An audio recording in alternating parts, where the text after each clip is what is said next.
Good morning, viewers. Thank you very much for watching Punchline Africa Television. This is the show Diplomatic Leaks. I am Dr. David Mathanga, broadcasting all the way from Africa in the political command centers of Punchline Africa Television. Good afternoon, wherever you are in the world, in Australia, in South America, in Asia, in Russia, in Ukraine, in China, in Europe. Good morning. Wherever you are, we feel happy to be with you. This show this morning of Diplomatic Leaks, this is a show that goes behind the diplomatic channels to see what is coming out of the diplomatic bags, what is going on, what type of life we are leading in the world. Are we too timid to say what we want to say? Is the situation conducive for Africa to say what it's supposed to say? Have we been so quiet for a long time that we are being mistaken? Are we the only people who are being pressed? Why are we the only ones isolated? Why is it that people talk about us as being the underdogs, yet we produce the best for the world? Yet we have the best people running marathons. Yet we have the best minerals. Yes, we have the best weather. What has killed Africa in places in the last 66 years is what I'm going to look at today. And that is in the perspective of the Russian war. I will be very candid on this. Many of you might not know what it is, and I will make my stand very clear. Why is Africa, why did Africa err on this? Why is the AU helpless at this hour that our people, our children, our sons, our daughters, our relatives are stuck? Why are we never prepared? Why do we assume that Europe is everything? There can't be a war. Why don't we have trigger mechanisms to show that there could be a war? Why don't we place our ground very clear to know that there is a war? A war is coming. Why is it that it is us in Africa who have been crying for help for a long time? It is us in Africa who have been saying the war in Somalia should end. It is us in Africa who have been saying the Biafrans should have their right to stay in a country which was called Nigeria and be given their country if they want to go away from the state of Nigeria, which is a federal state. It is us who have been talking about Cameroon. The people of Africa have forgotten that Cameroon exists. People are dying in Amazonia. It is us who have been talking about Tripoli. In Benghazi, in Libya, people are dying. It is us who have been talking about the Central African Republic. People are dying. The type of people, the type of refugees that you see across the globe. In Africa, we have so many. It is us who have been talking about the situation in Democratic Republic of Congo. It is us who have been saying in Maputo, there is a problem. How fast does the world come to our aid? The question that I'm asking here this morning, the question that I want to preach here to Africa this morning, the Pan-African zeal that is in me, I feel so embarrassed as an African to have a head of state flying 10,000 kilometers, over 20,000 kilometers to go and meet a racist governor. I feel so offended that in Nigeria we produce a lot of oil, crude oil, but there is no oil in the petrol station. There is no fuel. Nigeria has no fuel. Cars are stranded at the petrol station. I feel so offended that Democratic Republic of Congo has no money to hold elections. But it produces enough money to make all the telephones that we have that we carry around the world. I feel so much offended, embarrassed as an African, that today we have our Africans stuck and Poland tells us no. And the Polish police is telling us, you black, you are not entering. Black, no, out. I feel offended. I want to take this opportunity to thank the British government, the United Kingdom government of Her Majesty. It is the only country in the world, in the European world, and I want to be on record to state here categorically, where you can get education without discrimination, where you can get opportunity without discrimination, where you can go to university, to school. I went to university in the United Kingdom. I went through all those stages. They never told me to stop going to school. They never stopped at the train station and told me to leave out, not to go enter the university. United Kingdom is one of the best places that one can live without racism, without discrimination. The rest of Europe is zero. And we have to be frank now today. The blacks who are living in France have a problem. The blacks who live in France live in shanty towns. They are segregated. They are told that is the black quarters. You can't find black quarters in Britain. Britain is one of the best countries in the Commonwealth Empire that has looked after the nature, humanity, the grades of human beings, all of us together. I want to thank the British government, the Her Majesty, for having welcomed millions and millions of refugees, including myself, for us for having stayed and used the facilities, the tools of analysis that I'm using today are the results of the British government. I want to thank them. But the whole of the Western world, some of the countries like in France, in Hungary, in Ukraine, in Poland, especially these Eastern European countries, there is a lot of racism against Africa. There is a lot of racism against Africa that we have got to stand up and talk about it. Today we cannot run away from it. We are the producers of the materials that come back to kill us. We produce a lot of material that kill us as Africans. When are we going to talk about it? When are we going to discuss it? When are we going to be leveled together on the same machinery, same weighing machine? We need to discuss as Africans. Why have we let ourselves down? Why have we been called second-class African black people? Why should the Polish government ambassador sit in a sunshine area of Africa as anywhere on the continent while he's refusing our black people across the world to cross over to Poland for safety because there is a war in Ukraine? I want somebody to give me an answer. I want somebody to tell me why he cannot summon the Polish ambassador in Kenya, in Uganda, in South Africa, and ask him, what are you doing here? Where are we? If this incident happened in Britain, Britain will make sure that all the nationals of other countries that are their students are told to be safe, they safeguard their interests.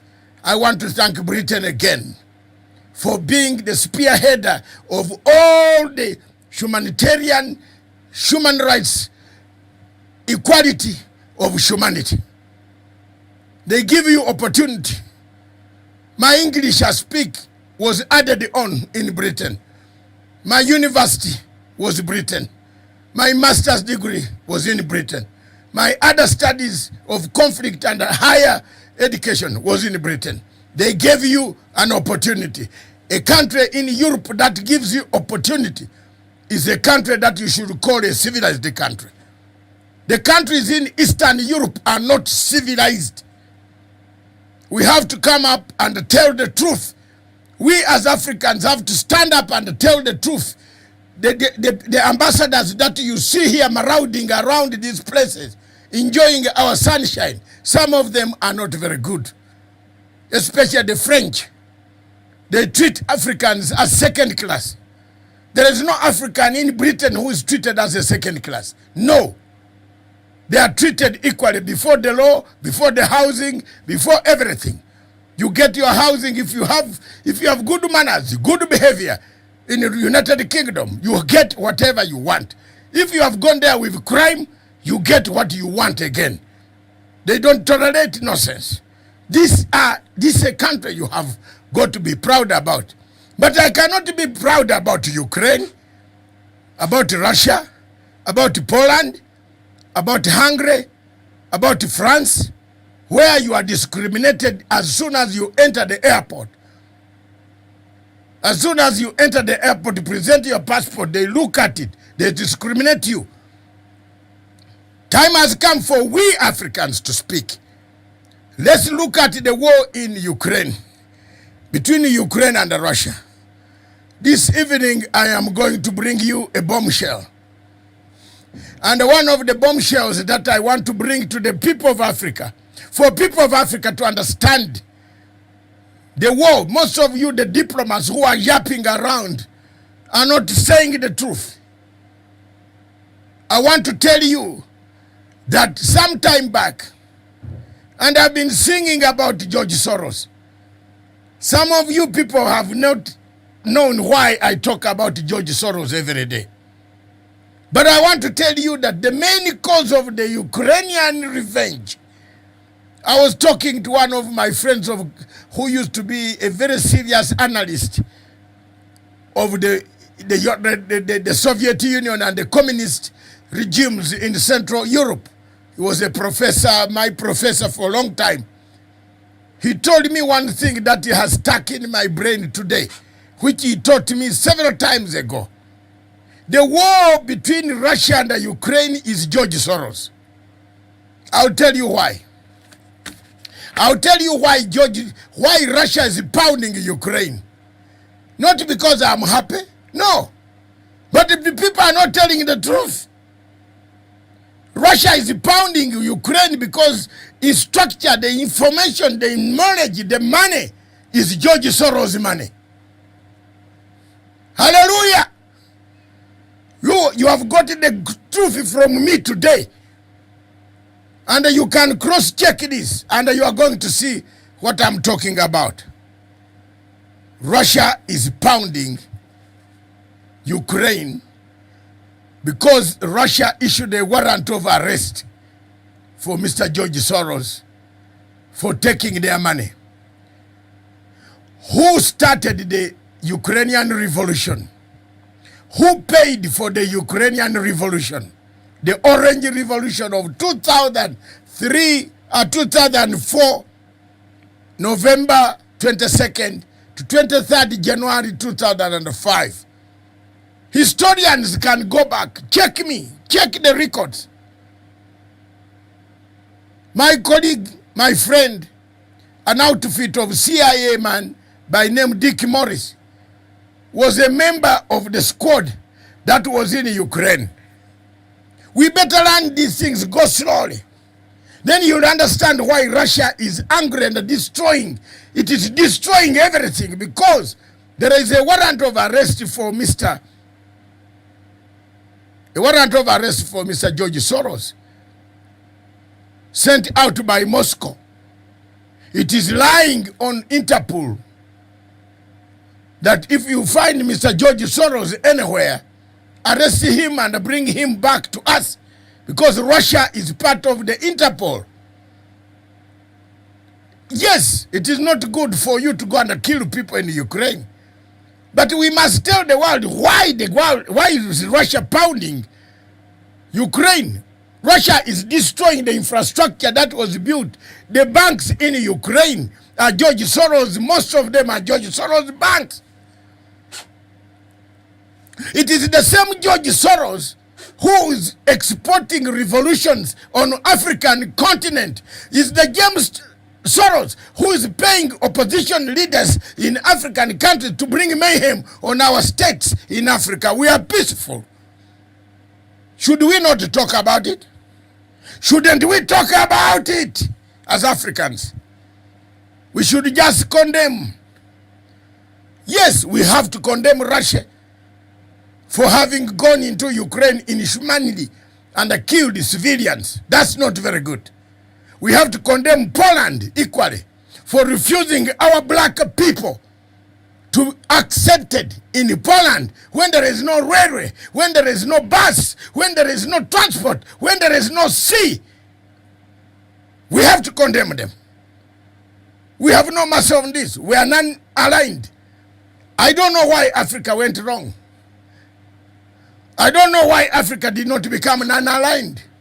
Where is the non-aligned movement of Nehru, Indira Gandhi, Fidel Castro, Marshal Tito? What has happened to it?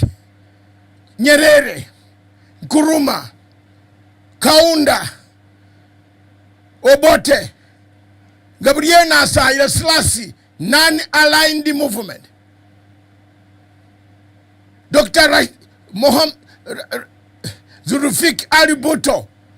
Look at the non-aligned movement that created Europe, that brought Europe, that brought the world to sanity, that stood independently and said, no, we are not going to take part in this war. We condemn the war.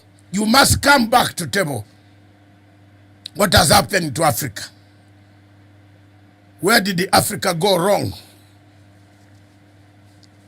Africa erred by selling its rights diplomatically to France. You realize that every state, former state of France in Africa is in turmoil. You realize that the military coups are coming back. You realize that the soldiers are eager to come and seize power, instigated by George Soros, the man that Russia has used quietly as the doctrine to hammer Ukraine. Don't be told a lie. Don't be told. That's why America has not sent its troops. If the matter was so serious to that level, American troops would be in Kiev. They would be there today. NATO would have put troops on the ground. Why is NATO not putting troops on the ground? Why? I am asking questions here. I want answers from people. There are people who claim to know more about these political international relations. Where are they, professors? I saw some professors this morning talking rubbish on another television station. Oh, this or this. The main cause why Russia is pounding. And I thank you, Professor, my professor who taught me political science in London Guildhall University. I thank you, brother. You told me something that I have now looked at and said, yes, that is the truth. That is the truth. Why is Russia so annoyed to the extent a member of the United Nations Security Council, ask yourself, a member of the United Nations Security Council, a permanent member, not a rotational member like Kenya, why is it so annoyed to the extent that it smashes everything until it takes over the whole country? They are looking for their money.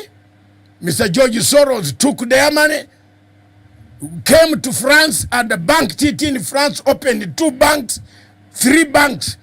The entire Ukrainian economy relies on George Soros. Why is a country like Hungary not making any noise? And you are an African, you are making more noise than Hungary, which is very near the border. Why? Tell me now. The problem is George Soros, because he's working double standards. He calls African leaders to come to New York to pay them checks to go and overthrow governments. And here we are. We have turmoil. We die. We have been dying in Cameroon. We have been dying in Biafra. We have been dying in Central African Republic. We have been dying in Mogadishu. Why haven't we been helped? Why? Why haven't we been helped? Why did we err? Why Africa erred? It handed over the AU to France. The gentleman, Dr. Muhammad Faki, is today in town in Nairobi. You hear my message, my Dr. Muhammad Faki? I am not bothered about you. Your tenure of office will end in AU. We shall take over AU, and you will not be near that one. You have masterminded the killing of General Idris, and you have never told anybody why General Idris Debe was killed in charge. Rebels came and killed him. You have never condemned it. You never condemned the Chadan revolution. You are busy condemning other military coups in West Africa. Why? You handed over our organization to the French. We have no say in our own countries. Today we are selling oil, but be careful whom you are selling the oil to. You are selling oil to the French nationals, Total Oil. It will come back to cause you a war. And when they cause you a war, then you say, oh, where did this war come from? Today you are selling oil, 35 blocks of oil, Ngamia 1, Ngamia 2, to which company? But that area where you are selling oil, there is chaos. People have no inequality, rate of inequality. The governor of that area is busy loafing for George Soros' money in New York. And they are traveling between New York and Washington. The directors of George Soros yesterday flew into Washington because the people who went to see them have a restrictive visa. Tell me that we don't know what I don't know. I know. I have said it, and I want this record to be recorded. The war, you should look, research yourself. Who sponsored the Ukrainian orange revolution? Who is sponsoring the yellow revolution in Zimbabwe? Who is sponsoring the yellow revolution in Kenya? I will talk about that this evening. Don't miss that show. Who takes $969 billion and took them? They issued a warrant of arrest. The American government cannot hand over their national. We are now here saying, oh, the war in Ukraine, the war in Ukraine. Why don't we tell the world the truth? The world is now knowing the truth from me, and I've said it. The truth is, behind this war, why Russia is so aggressive, a member of the Permanent Five can run with tanks, and then another member of Permanent Five, America, does not come to stop those tanks. Can you ask me, hello, are we in the right place here? Hello?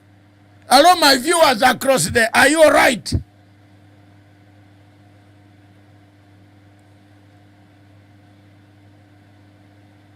Are you all right? Viewers, do you see the problem where Africa goes wrong? Blacks are not allowed to go to Poland. Blacks are not allowed to run away from, they should die.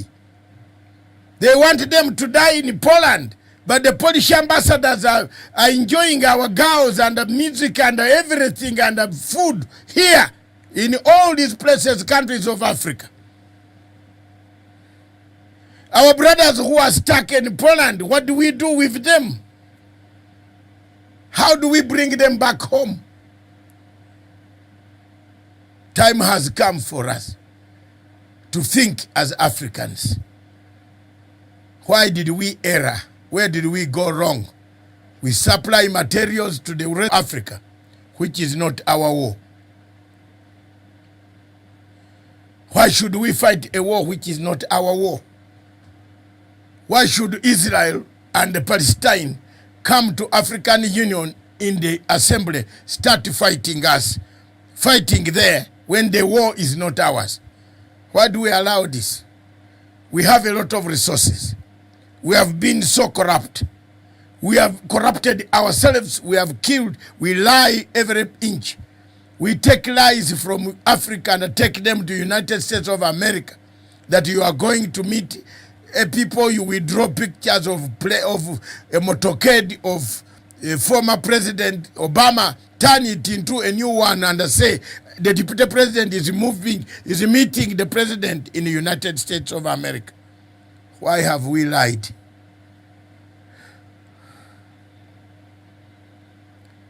Is Africa the center of corruption? Has Africa fallen apart? The war in Ethiopia, Central African Republic, Tripoli, in Libya, teaches us quite a lot of challenges.